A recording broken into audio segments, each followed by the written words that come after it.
Great, so thank you everyone for sticking around until the end, or almost the end. So we're all tired, I'm tired as well. I'm going to try to keep it light, and even though it's a theory-heavy paper, so I'll try to nevertheless make it interesting and funny. So let me thank Philippe and Alexandra for the invitation. It's really a pleasure to present to this audience, especially because this is a very early stage paper, so I would love to hear your thoughts on it. Okay, so it's called Economic Growth When Knowledge is Concentrated. It's joint work with Andrea, who's at the Bank of Italy. Okay, so the motivation for this paper kind of comes from this fundamental heuristic, if you want, identity in endogenous growth, which is that we think of productivity growth as coming from the product of spending effort that we put into creating innovations, and on the way that research inputs are mixed, right? On how they, like the efficiency with which they're used. Traditionally, since the work of Philippe in the early 90s, we've thought a lot about spending.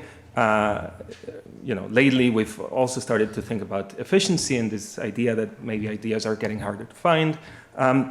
What we want to do in this model in this paper is kind of really dig deeper into what's behind efficiency.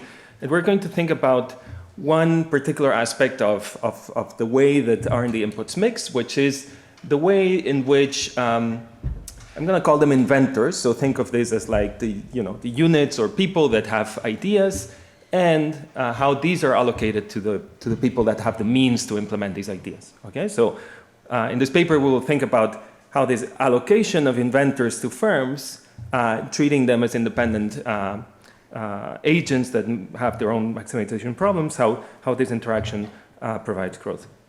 So the idea is that innovation outcomes will depend on the firm's ability to attract and retain talented inventors. We're going to do this in kind of thinking of a frictional labor market for inventors.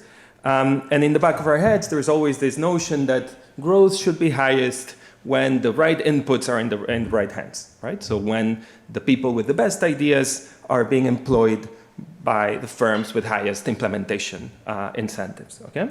So what do we do in this paper? I personally think of this paper as one of different papers on this, on my own agenda on this. We're going to propose a theory, a macro model of growth to study how firm inventor sorting affects growth and ultimately welfare. It's going to be a quantitative macro model, so ultimately we want to quantify by how much this inventor misallocation potentially prevents growth maximizing outcomes, okay? So there's not a lot of time. It's a complicated model. I would love to show you every single equation. So I'm gonna have to cut some corners. I hope I selected the essential ingredients. So let me tell you exactly what we do. So the theory is a, off-the-shelf, step-by-step innovation model. And to this, we're gonna have a frictional labor market for inventors. So there's gonna be two key players, firms and inventors. We want to think of them as separate entities that they might or might not interact.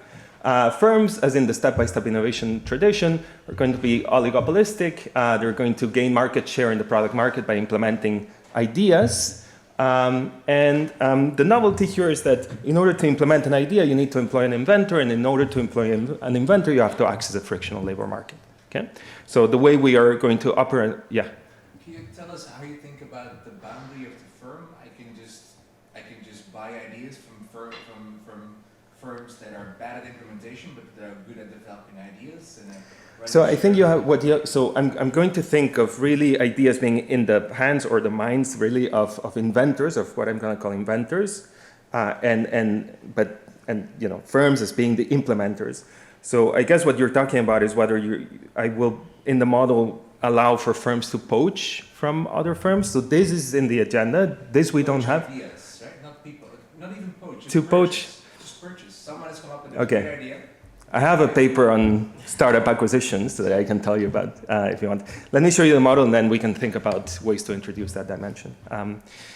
Okay, so inventors, they're in the business of creating ideas. Idea creation is going to give rise to expose heterogeneity in what we're going to call knowledge capital, okay? So knowledge capital, think of this as there being a universal kind of scientific knowledge frontier out there, and inventors are somewhat close to it, okay? And they can invest in order to get close to it.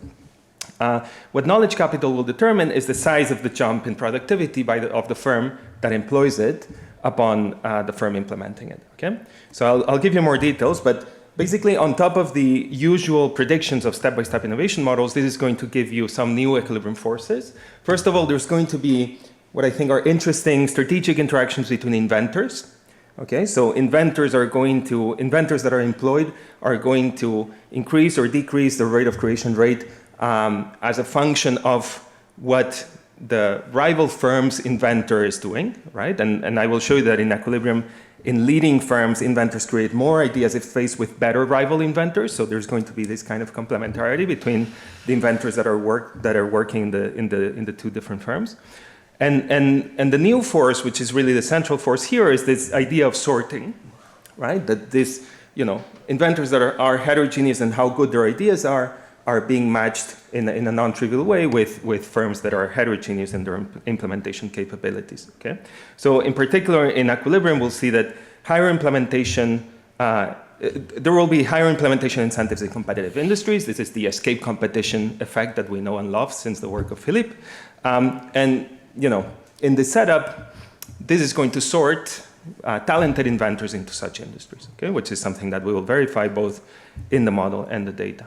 So what do we do with this model? So remember, the overall kind of question is to understand the growth and welfare effects of frictions in the allocation of inventors. So we have a big empirical section in the paper that unfortunately I will not be able to show you today, which is based on USPTO data that we merged with Compustat data, where we document certain mobility patterns of inventors patenting in different firms and how this depends on their past patenting activity, citation weighted, so we have a measure of inventor productivity. We will match the model to some of these moments, and then we will do two simple exercises. The first one is we want to understand, by and large, what is the effect, the overall effect of frictions in the labor market for inventors. So one very simple way of doing that is to say that there are no such frictions. One simple way of doing that is to send the matching efficiency to infinity, to say that the characteristics of the inventor are completely unrelated with the probability that the inventor will find employment somewhere. And here, what's interesting is what we find is that when you allow for such a benchmark, the inventors will want to accumulate a lot of knowledge, so they will all bunch up against the scientific frontier. And so, at the scientific frontier, there's nothing else to be learned until a new big discovery is made. And so you will actually find very little idea creation, but the ideas are so good that firms will want to implement them a lot. So we will go to this high growth scenario where there's few new ideas, but with a lot of implementation, okay? Then we will revisit kind of the classic question of policy, and then I will show you that R&D subsidies can be thought of having an allocative role, because on top of the usual incentives that they provide for firms, they also can redirect talent across firms in a growth-enhancing way, okay? So I will show you, for example, these numbers are very preliminary, but that if you give subsidies to inventors, you get a quite sizable growth effect. And if you give them to firms for implementation, you get an even larger effect. Okay? Your model is a single inventor to a single firm, yes, as opposed to reality where you have multiple inventors to a single firm. Yeah. So I'm thinking you could have you got a Salston matching here, but you could have a Salston matching of inventors together. Yeah. So this is a black box that we don't want to open, but we might have to.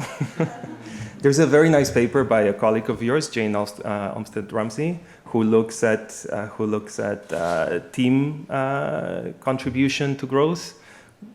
We might go in that direction. For now, it's just one-to-one matching. And yeah, let me leave it at that, and then we can discuss if there's more time. Yeah. And you cannot have more than one step. If you have more inventors, you move step by step. You can. If you have a team, you mean? If you Or have a team, you yeah, I would have to think about. Yeah, it's tricky. Yeah, it's not trivial. Okay, so let me. So I'm going to show you the model. It's a step-by-step innovation plus labor market for inventors. So given the audience, I have just one slide for the step-by-step innovation block. So this is off the shelf from Philippe's work.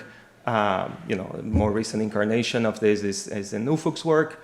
So think of a continuum of industries. Each has two large firms plus a fringe. And all firms have a simple linear production function in labor, where the skew is productivity.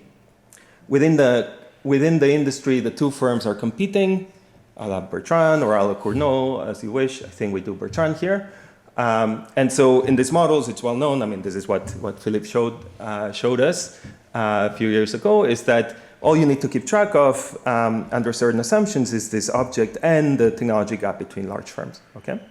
And so the idea here is that implementing an idea doesn't diffuse directly to the other firm. It takes a few steps for the idea to diffuse, and this is what allows for the firm that is making implementations to increase its market share. Okay, so in such a model, profits are increasing concave in this technology gap. They're a function of the market share and the markup.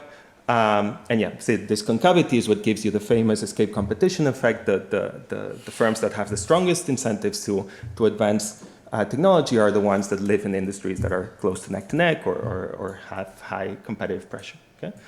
Now, so this is standard. So the novelty is going to be on how we advance this queue. Okay.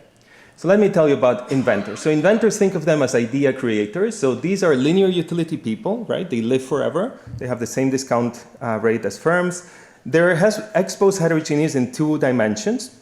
They can be employed or unemployed. I don't like these terms in this setup because what I'm going to call employed in the data is patenting for a top 2 CompuStat firm. Unemployed, therefore, means that they might still be patenting, but not for a top 2 CompuStat firm. So instead, I'm going to call them attached and unattached. And they also differ in what I call knowledge capital. So this is, for now, just a variable k that is going to move over time. And it's an integer up to some kappa bar, which I'm going to think of, again, as like the scientific frontier. Okay? An inventor is in the business of creating ideas. Okay? So to create an idea, you pay the usual convex cost, which is in this case paid in terms of the final good, in order to generate an idea. And what an idea does, it increases your knowledge capital by 1, unless you're already at the frontier. And then to kind of keep things stationary, we also have ideas becoming obsolete. So a different interpretation is to think that the scientific frontier is advancing, right? And the inventor is trying to catch up to it, but then sometimes the frontier advances, and this is the delta shock. Okay? So the friction is the searching. So I haven't told you anything about the labor market yet. So, okay, so what about firms? So firms are always attached to only one inventor. So I got the team's question already. So this is only one for one. So you have a number of steps. No, that's what I was thinking. Yeah, so let me, Okay. yeah. Okay. I don't know how I would do it with teams, but we can talk later. So the firm decides to pay a rate of implementation, okay? So the firm, again, does not create ideas. The firm employs people that have ideas, okay? And I told you about this knowledge capital of the inventor.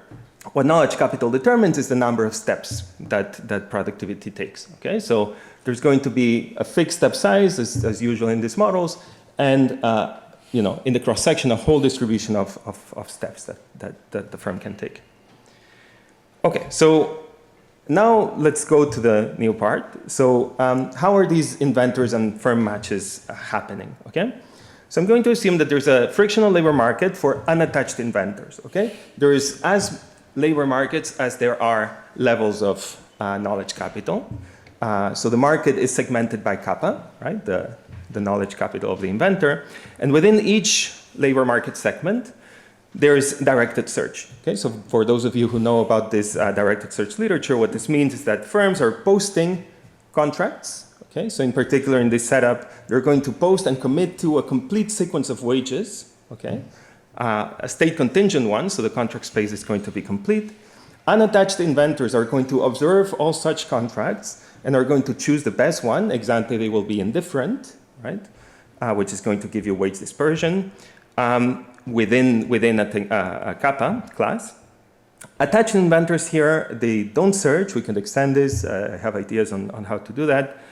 They become unattached when their firm hires a new inventor. So there's an interesting externality here, which is that the firm is kind of actively trying to find other inventors, and whenever this happens, the previous one gets fired, okay? Okay, so I told you this was a theory. I warned you in advance. So how does this work? So for each kappa, okay, that's the labor market, there's a continuum of submarkets indexed by the promised value that the firm gives to the inventor, okay?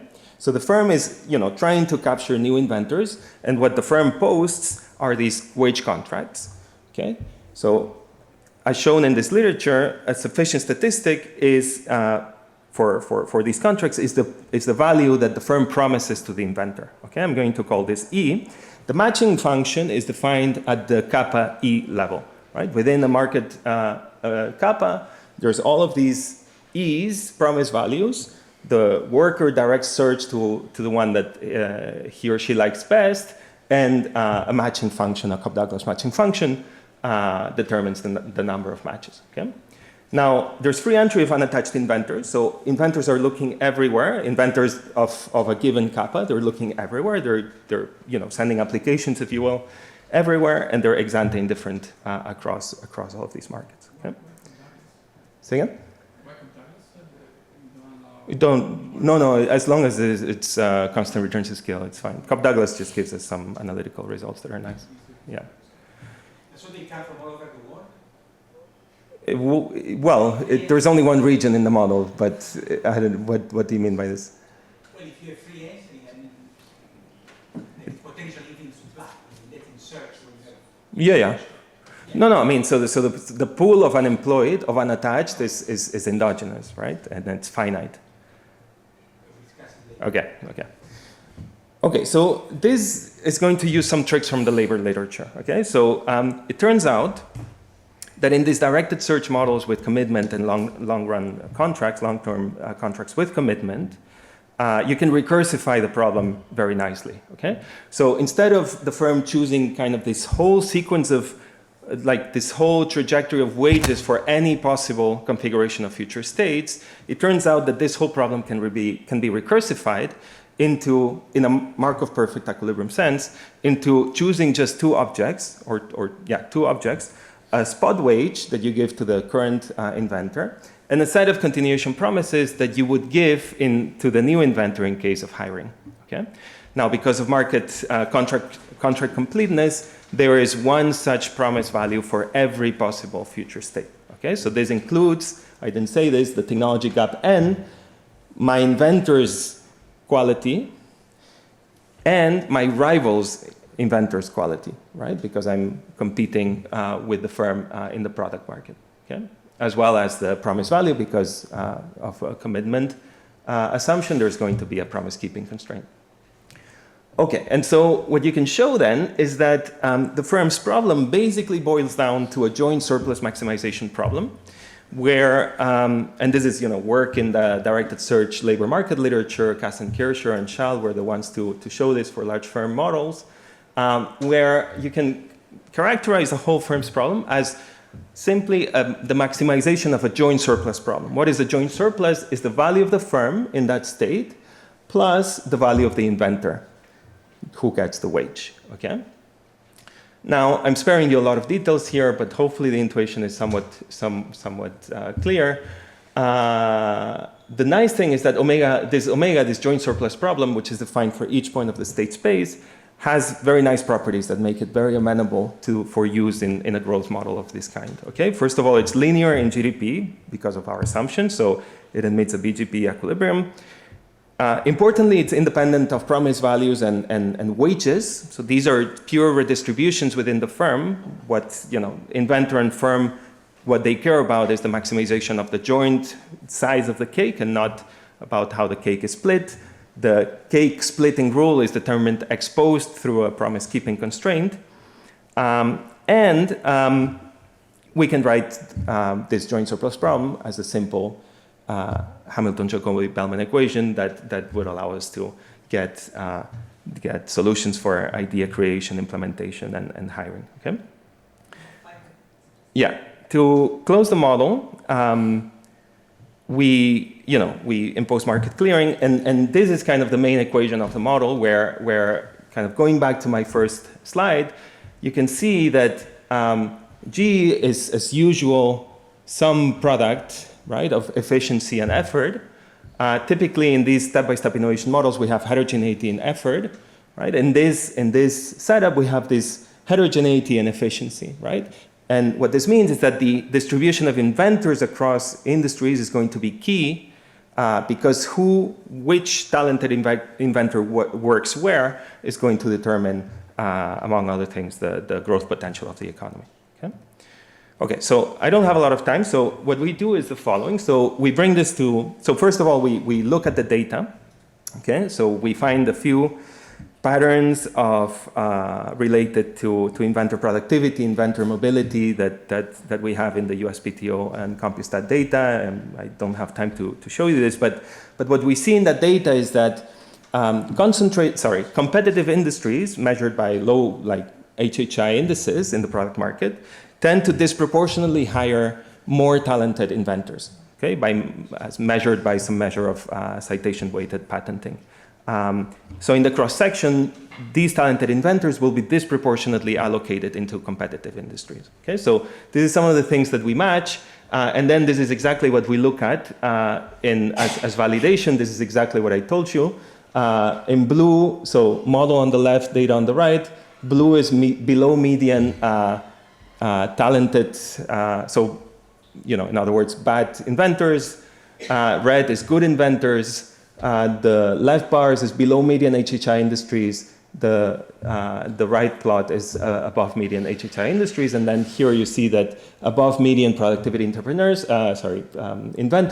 tend to be disproportionately allocated to competitive industries, both in the model and in the data. I'm sorry, what were the y-axis here? What is the y-axis? So the the two blue columns add up to 1. Right, so this means this is the share of below median quality inventors that are in below median industries and above median industries. These are statistically significant, right? The right bars? Say again? They are statistically significant. Well, so this is no. The right is the data. No, this is pure cross section. I have some regression evidence that I'm happy to discuss later. Okay, so I'm almost out of time. So I'm going to do 2 experiments with this. Okay, the first one is I want to quantify, by how much labor market frictions prevent growth maximizing outcomes through this sorting channel. Okay, so one way to do that is to send the matching efficiency parameter up to infinity. Okay, so what this means is this basically disconnects firm and inventor characteristics from the possibility of matching. Okay, the probability of matching. So what you see is that in that benchmark economy, or in that limit economy, inventors kind of accumulate up as much knowledge as they can, because they know that they're going to find employment anyway. So why not just find the best possible employment? And because they're already at the frontier, they invest very little in research. Okay? Research here is my notion of idea creation. But these ideas are very good, so firms implement them a lot. And so this is kind of what's happening in the distribution.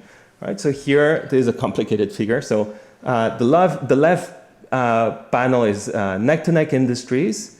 The middle is unleveled industries among leader firms. The right is unleveled industries follower firms. You have the 3 scenarios.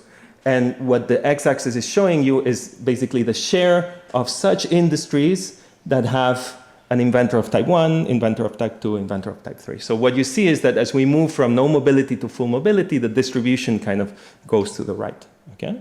And this increases growth. And then finally, this is what I'm going to end with. We look at policy. Okay? So this is kind of a standard R&D policy exercise, which is say that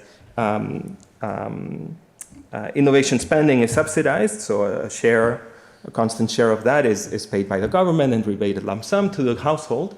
And here we can look at two types of subsidies: directly to firms, which are the red ones, so implementation subsidies, and directly to inventors, the blue ones. Okay? 0 is the baseline. To the right, you have subsidies. So what I find interesting about this figure is that obviously, so you're going to get more growth if you move to the right. In fact, the growth effects are quite large. But in fact, as you subsidize firms or inventors, inventor mobility, so like the employment transitions of inventors actually go down. And the reason for this is that the firms in this setup, they're trying to break off a trade-off between retaining good inventors and letting them accumulate knowledge within the firm versus letting them go and going to the labor market to get good inventors. Okay? So what subsidies do in this economy is they foster more of the first, so they tilt the incentive needle towards retention of inventors. So this is why inventor mobility goes down, and yet, the probability of finding new ideas increases, implementation increases, growth increases, and this has interesting implications for the distribution of for the distribution of inventors across industries that we're still exploring. But I think I'm out of time, so let me just finish with this. So the key insights, I think, of this paper are that these labor market frictions have the quantitatively significant, potentially significant role in explaining misallocation of talented inventors away from where they are most socially valued. I showed you that with weaker labor market frictions, inventors accumulate more knowledge capital. New ideas become less frequent but more radical, so there's more implementation, and this can be a driver of growth. And R&D policy has this allocative role because it fosters idea creation and redirects talent in a way that is socially beneficial. Okay, so thank you.